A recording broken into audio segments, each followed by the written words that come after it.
Hello and welcome to Medieval Irish Warfare. My name is Hugh O'Callore and today's topic is an introduction to Ireland. The map that you can see on screen is from Ptolemy's World Map. This is the earliest known representation of the island of Ireland, and it shows the approximate shape of the island. It shows several identifiable large rivers, what are presumably tribal groupings and regional capitals or regional strongholds. Now, the Romans were well aware of the island of Ireland. They viewed it as a terra periculosa or terra incognita and associated Ireland with cannibalism. This was very much due to the distance of Ireland to Rome and is perhaps a very early form of here there be dragons. Now, the Romans had two words for Ireland. They described it as Hibernia or as Scotia. Hibernia is often misinterpreted as meaning the land of winter, but in reality was a Roman misinterpretation of two Greek words meaning Western Island. Western Island is obviously a very apt descriptor for Ireland, whereas land of winter is not.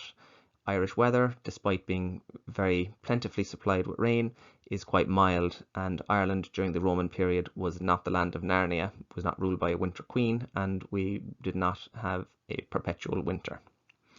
The second term, Scotia, meaning the land of the Scots, was also used. A Scot is the early Latin term for an Irish person. The word itself is of uncertain origins. It is probably Gaelic, but that's unclear.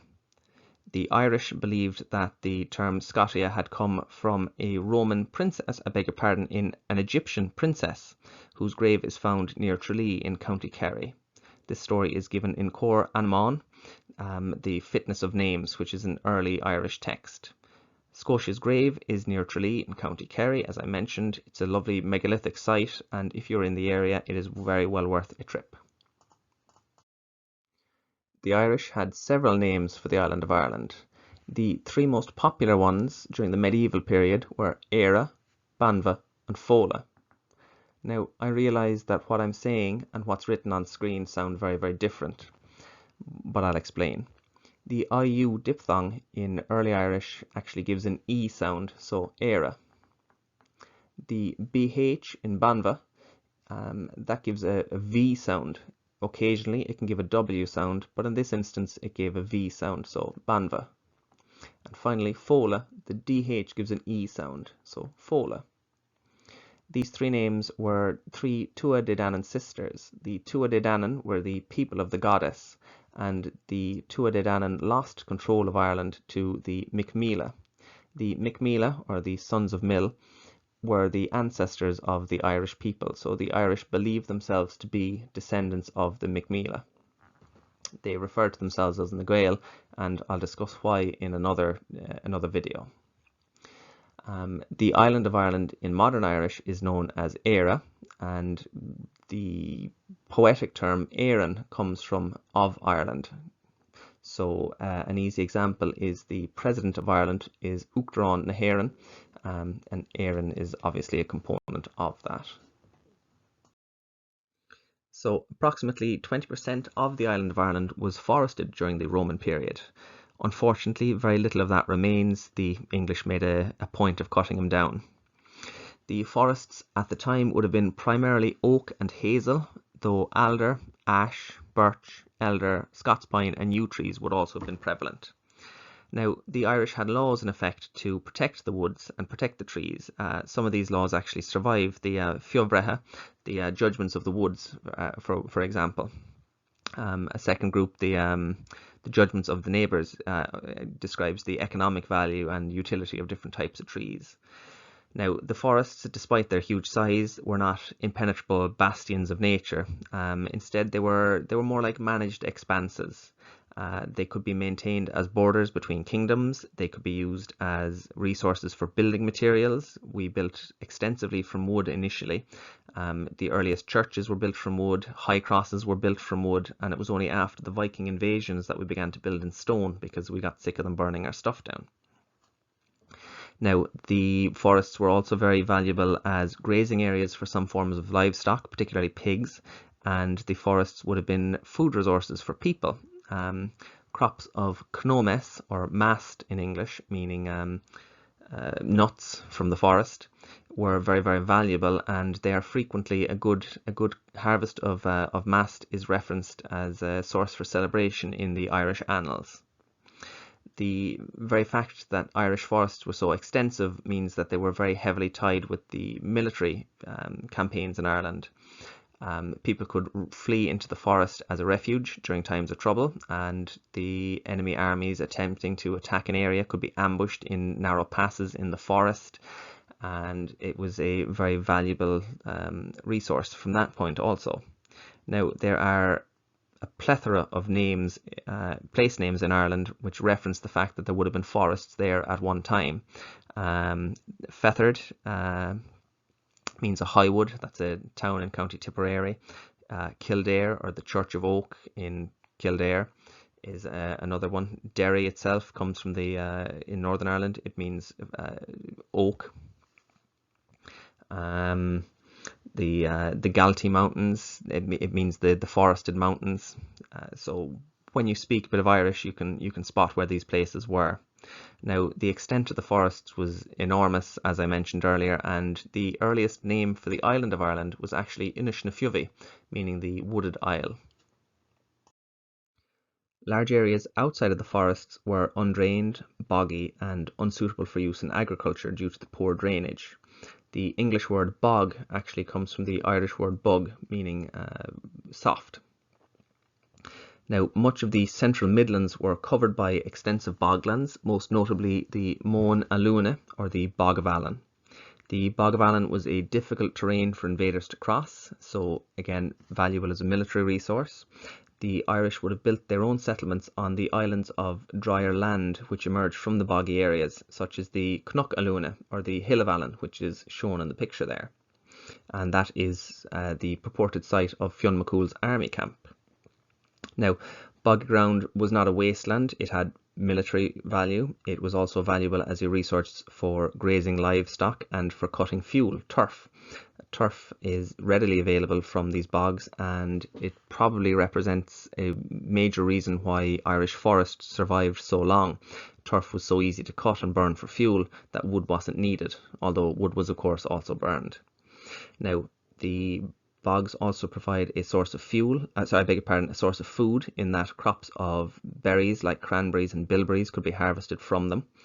And bogs actually were used for food preservation as well. Bogs are acidic, low temperature and low oxygen areas, which allows for foods like butter to be preserved very well in them. And you'll have heard of bog butter, I'm sure, being dug up every now and again, and some lunatic tries to eat it. Bogs were also very useful for the preservation of meats. In a world without refrigeration or other preservation tactics, these were valuable resources. You can see how effective bogs are at preserving by looking at bog bodies, which are occasionally dug up. And these bodies, despite being hundreds if not thousands of years old, will actually look like they're recent burials. Now, areas in the uplands were very suitable for grazing, and large tracts of the lowlands were also better suited to pastoral farming rather than cultivation. Areas which were well suited to cultivation were the plains, and these were named for the McMeala, the sons of Meal, or sons of Mill is how it's generally written in English, who supposedly cleared the forest, and I've thrown a few of their names up on screen there. The foremost plains, or the most valuable plains, were the Moy Liffey, the plain of the Liffey, the Moy Mee, the plain of Meath, and the Moy Lena, or the plain of Linney, which is in County Antrim. I'm picking those three as they are given in the Triads of the Judgments of the Irish, which is an early surviving Irish text. Areas which were more suitable to agriculture rather than pastoral farming were cultivated, and there are tens of thousands of ring forts which dot the Irish landscape, and they are evidence of the widespread farming in these fertile areas. Now, where it was necessary to do so, agricultural lands could be expanded at the expense of the forests, and there are mentions of forests being cleared to facilitate the construction of monastic sites. Now, although Ireland is located on the westernmost fringe of Europe, it has always had significant trade interactions with the continent. In prehistoric times, Ireland was very involved in copper production. During the Roman period, ships from what are now Spain and France would have traded with the southern coastline, while the eastern coastline would of course have had trade links with Roman Britain. There is very good evidence for this trade shown in finds of Roman artefacts like coins and jewellery at early royal and Éanach sites in Ireland. An Éanach in modern Irish means a fair, but at the time it would have meant an assembly. These would have been very large events during which the chieftains took their tributes, held chariot races, took decisions on warfare, held marriages, these kind of things. The most famous Éanach was the Éanach Tailteann, which was held at modern Teltown in County Meath and would have been the premier Éanach for the Inéal dynasties. Tacitus, when he was writing about his father-in-law, the governor of Roman Britain, Gnaeus Julius Agricola, mentions that Agricola had considered invading Ireland to add to the expansions that he was making into Wales and Scotland. Now, the Romans were very aware of Ireland's main harbours and ports from trading contacts, and they were very aware that Irish warbands were using the safety of Ireland to raid Roman territory in Britain. Apparently, Agricola had thought to use an exiled Irish king as a pretext to invade the island. Now, interestingly, there is a parallel in Irish legend. Tuathail Techtmar, or Tuathail the Legitimate, supposedly established himself as the Ard Rí, or the High King of Ireland, after getting support from Britain, which at the time would have been under Roman rule. This is about 90 AD. So the 1st century.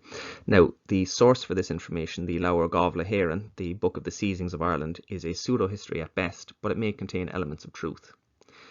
Regardless of how true it is, Roman military influence on the island of Ireland was quite minimal. The Irish certainly had interactions with the Roman military system, initially being raiders confronted by Roman garrisons, and later maybe being integrated into the Roman system as foederati. It's either a fort or a trading site, there's a lot of debate on that yet, found at Dromana in County Dublin has actually yielded a very large number of Roman artefacts, but no one has yet conclusively shown it to be a Roman settlement, and it may have actually been a trading hub controlled by the local Irish, but there have been many attempts to link it to the pseudo-historical conquests of Tuathail Techtmar. So thank you very much for all of your time and for all of your attention. And that has been a very brief introduction to Ireland during the Roman period. I hope you enjoyed it and I hope you learned something from it. The picture on screen is a picture of Tara. I selected a picture of Tara because it was the ancient capital of Ireland and it is very heavily associated with Tuathail Techtmar. The photo is by a Mr. Anthony Murphy and his credit is on the screen, so if you like his work, please do go and look at his website. I would also like to recommend a book to you if you're interested in the period. I would recommend The New History of Ireland, Volume 1, Prehistoric and Early Ireland. That book is edited by Dáithí Ó Crónainn and it is an excellent piece of scholarship. Now, I am not associated with either the author, the editor, or the photographer on the picture there. I'm simply recommending some excellent pieces of Irish workmanship. So I hope you've enjoyed this video. Thank you very much again for your time and for your attention. Slán live go léir, and I hope to see you again in the future. Thanks again.